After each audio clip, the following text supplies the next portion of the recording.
Behind the high stone walls of Kensington Palace, the heir to the British throne isn't dining on caviar or gold leaf. Instead, the air is often filled with the comforting, savory aroma of a perfectly seasoned, crispy roast chicken. This is not just a meal, it is the absolute favorite of Prince William. It is the dish that defines his private life. Royal correspondent Katie Nicholl reveals a surprisingly domestic scene that happens away from the cameras. She shares that on many evenings, Catherine, the Princess of Wales, indulges in her genuine hobby of roasting a chicken specifically for her husband. Imagine the skin, golden brown and nearly shattering beneath the knife, while the meat remains glistening and tender. Unlike his grandmother, Queen Elizabeth, who preferred her beef well done, William demands his chicken be cooked to a specific, golden perfection. As one palace aide once whispered to the press, he was not raised to worship at the altar of excess. His eating habits reflect his core values: consistency, authenticity, and a genuine pleasure in simplicity. This love affair with roast chicken began decades ago. At Eton College, this dish appeared weekly on formal tables, providing a sense of order and comfort for a young boy destined for the crown. Former royal chef Darren McGrady confirms that William has no interest in culinary fuss. He remembers that the prince simply wants the chicken crispy and the vegetables simple, nothing more. In a world of constant public scrutiny, this dish represents comfort, distilled to its purest form, the taste of childhood echoing into a busy adulthood. But the prince's loyalty to his past doesn't end with the main course. While King Charles might prefer a sophisticated pudding or an organic treat, William remains uniquely devoted to another childhood staple: the banana flan. It is a simple custard, smooth and flavored with fruit. His childhood chefs remember preparing this dessert for him regularly, and even today, amidst formal state dinners with world leaders, William is known to request his favorite flan over more ornate, royal alternatives. There is something stubborn and deeply endearing about this choice. He knows exactly what he likes, and he refuses to pretend to have more sophisticated tastes just to fit his station. If you find this glimpse into the prince's private life fascinating, please hit the like button and subscribe to our channel for more royal insights. Don't forget to tell us in the comments, what is the one comfort meal you could never give up? These dishes are the psychological anchors that keep a future king grounded in his own identity. But do not be fooled into thinking he always has time for a sit-down dinner.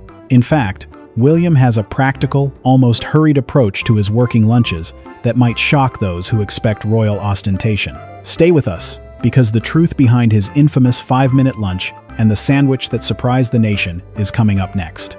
While the world might imagine a prince waking up to a silver platter served by a butler in a tuxedo, the reality for the heir to the throne is far more disciplined. Prince William views his body as a high-performance machine that requires specific, reliable fuel to navigate a grueling schedule of state visits, charity meetings, and military ceremonies. To understand William, you must understand that he eats with an intense sense of purpose. During a visit to a church kitchen in Swansea in 2022, William himself pulled back the curtain on his morning ritual. He told a group of children quite simply, "I do a good breakfast, sausage, bacon, and eggs." This is a substantial, working man's meal. 2 eggs, bacon rashers, sausages, wholemeal toast with butter, and a classic cup of tea with milk and sugar. Former nutritionist Monique Hyland, who observed his habits, noted that every element is designed to fuel the day ahead. Palace staff have remarked on his extraordinary consistency. Whether he is at home in Kensington or on a high-pressure foreign tour, this meal remains unchanged. It is a non-negotiable anchor in a life of constant motion. However, if his breakfast is a sacred ritual, his lunch is where the royal facade truly disappears. During that same nutrition consultation in 2022, William revealed a habit that quickly became famous as the rubbish sandwich.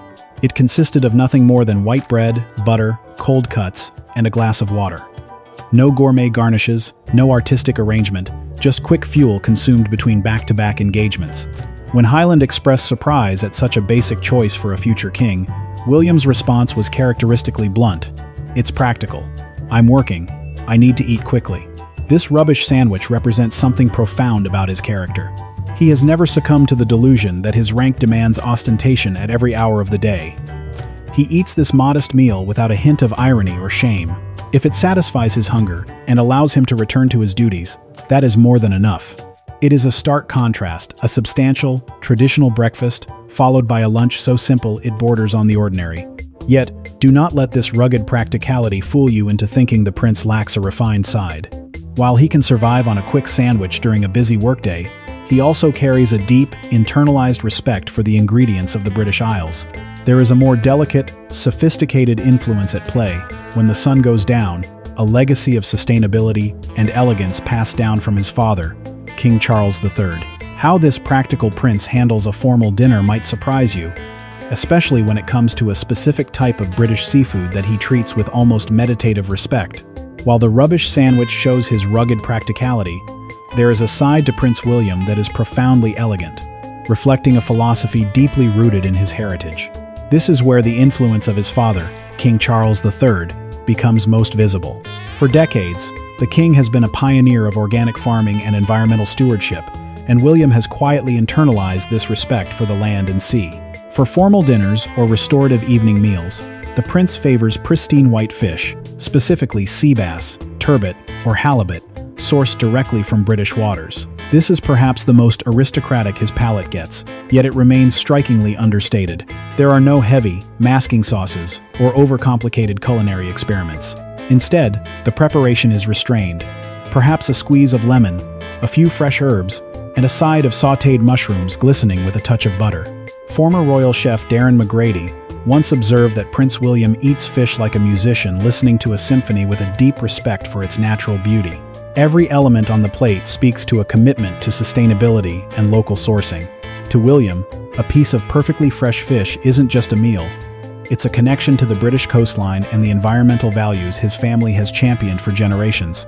After a demanding day of public engagements, this clean simplicity offers a form of genuine restoration that richer, more elaborate foods simply cannot provide. This choice reflects a man who understands that true quality doesn't need to shout.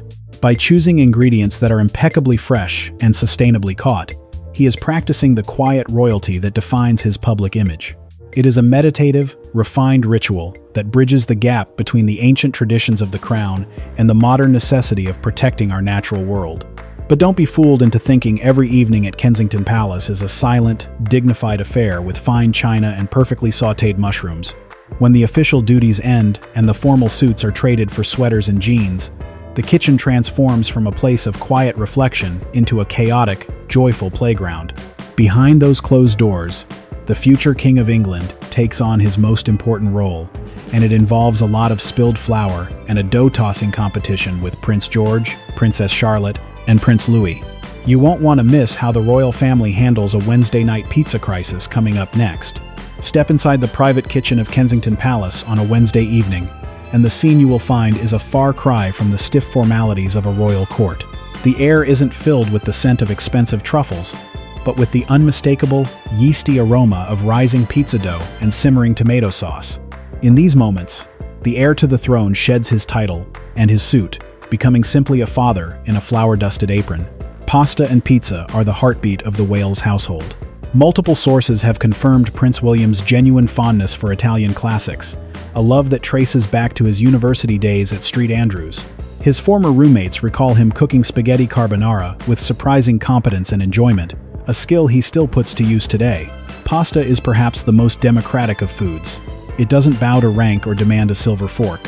Whether it is a creamy carbonara or a simple marinara with fresh basil, the principle at Kensington Palace remains the same. Let the simple ingredients shine. Then there is the legendary pizza ritual. This isn't a Michelin-starred masterpiece delivered in a heated box. It is a family production. Picture Prince George attempting to toss dough with variable success, Princess Charlotte carefully arranging toppings, and little Prince Louis likely making more of a mess than a meal. For William, these evenings are sacred. He understands that royalty isn't something to be performed every second of the day. It is lived in these small, messy, domestic moments. By involving his children in the kitchen, he is grounding them in a sense of normalcy that was often missing in previous generations of the monarchy. This domesticity is a deliberate choice. It shows a future king who is comfortable enough in his own skin to set the table while his wife prepares the meal. These scenes represent the modernization of the British monarchy, a family that values connection over ceremony. It is a philosophy that suggests even the most extraordinary lives deserve the simplicity of a home-cooked meal shared with loved ones. But as much as he loves the warmth of his own kitchen, William is also a man of the people in a way that often catches the public off guard. he doesn't always hide behind palace walls for his favorite treats. In fact, he has been known to do something truly unthinkable for a future monarch, standing in a regular queue for a 15-pound meal.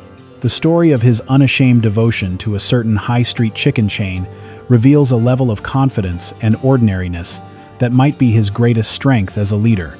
Perhaps most telling about William's character is his unashamed devotion to Nando's, the Portuguese-inspired fast food chain beloved across Britain. When his schedule allows, the prince has been known to visit quietly, ordering their signature flame-grilled peri-peri chicken, just like any other customer. This is not a guilty secret or a staged photo opportunity. This is a man comfortable enough in his station to acknowledge that a 15-pound meal from a casual restaurant brings him genuine joy. Former palace staff have noted his arrival at these locations, where he queues without demand for special treatment, finding satisfaction in the simple pleasure of seasoned chicken. As one observer noted, he wasn't slumming it, he genuinely enjoyed it. This choice speaks volumes about his future as king. Unlike some royals who feel the need to maintain a fictional persona of refined and unreachable tastes, William is honestly unbothered. It is perhaps the greatest form of confidence, the security to be ordinary. This same independence of mind extends to his preferences for more traditional fare.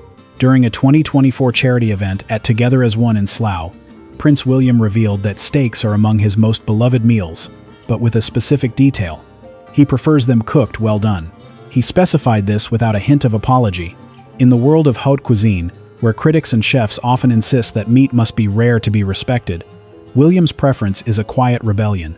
A future king who is comfortable in his own skin won't perform for culinary critics. He knows what he likes, and he is even known to grill those steaks himself during informal gatherings. The scent of charring meat and the satisfaction of a simple, thoroughly cooked meal are joys he finds far more rewarding than elaborate, multi-course masterpieces. This common touch is William's greatest weapon in the modern era. By embracing the same flavors that his subjects enjoy, from high-street chicken to a home-grilled steak, he bridges the gap between the palace and the public. He is a man who can dine with presidents, but is just as happy at a Nando's table. But as the day winds down, and the fast-paced energy of his public life settles, his ritual returns to a very specific set of British traditions. What Prince William drinks throughout the day reveals a deeper truth about his leadership style, and it involves a very particular way of making tea that he learned as a young boy and has never abandoned. How this ritual sets him apart from the 70-year reign of his grandmother is the final piece of the puzzle. The final piece of the puzzle in understanding the future King of England isn't found in a grand banquet hall, but in a simple glass of apple juice and a steaming cup of tea. What Prince William drinks throughout the day provides the perfect frame for his entire philosophy. His breakfast ritual always includes that glass of apple juice, and throughout his busy schedule, he relies on tea, specifically with the milk added first, then sugar. This is a tradition he learned as a young boy and has never abandoned. Even when traveling internationally, palace staff have noted that William sometimes carries his own preferred tea leaves, choosing consistency and familiar comfort over exotic accommodations. Former nutritionist Monique Hyland observed that these choices reveal something significant. William has never felt the need to assert his sophistication through his diet. He values routine, prefers what is familiar, and remains entirely honest about his preferences. These aren't performative choices designed to make him look relatable. They are genuine reflections of who he is. This brings us to the core of William's future reign. For 70 years, his grandmother, Queen Elizabeth II, ruled through a sense of tradition and stoic certainty. She was a symbol of a different era. William, however, seems destined to lead through a different virtue: authenticity. His eating habits, from the rubbish sandwich eaten in a hurry to the Nando's chicken shared with his staff, suggest a man who understands that true power does not lie in performing grandeur. Instead, it lies in the quiet confidence of knowing oneself. As he moves toward kingship, William is showing the world that a modern monarch can be both extraordinary in duty and ordinary in taste. He is a man who grills his own steaks, makes pizza with his children, and stays loyal to the simple flavors of his childhood. He has refused to succumb to the delusion that his rank demands a life of culinary excess. Perhaps this is his greatest strength, the willingness to remain authentic, even as destiny demands the extraordinary. It is a powerful reminder that even under the most immense pressure, there is a profound peace in staying true to your roots. If you believe this authentic, down-to-earth approach is exactly what the British monarchy needs for the 21st century, please hit the like button and subscribe to our channel for more deep dives into the private lives of the royal family. We want to hear from you. Does Prince William's simple lifestyle make you more or less excited for his future reign? Share your thoughts in the comments below.